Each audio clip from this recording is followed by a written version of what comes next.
बसच्या चाकामुळे खड्ड्यातील पाणी एका महिलेच्या अंगावर उडाल्याने या महिलेने बस थांबवून बस चालकास झोडपून काढल्याची घटना गुरुवारी अशोक वाटिका येथे घडली।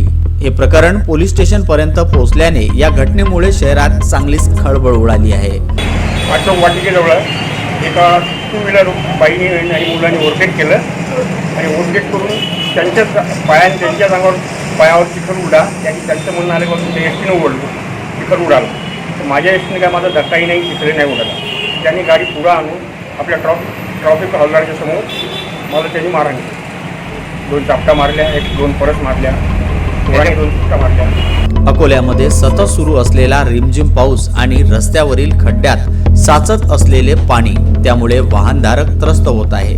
दुसरीकडे उड्डाण पुलाच्या बांधकामामुळे अशोक वाटिका ते टावर चौक पर्यंत रस्त्यावर खड्डे, चिखल, माती वाढली आहे। लोकांच्या अंगावर पाणी उडत आहे। त्या दरम्यान गुरुवारी सकाळी एसटी बसच्या चाकामुळे खड्ड्यातील पाणी एका महिलेच्या अंगावर उडाले आणि महिलेने बस थांबवून बस चालकास झोडपून काढले। या प्रकरणी सिटी कोतवाली पोलिसात तक्रार देण्यात आली। विदर्भ न्यूज करिता अकोल्यावरून दीपक गवई यांचा वृत्तांत।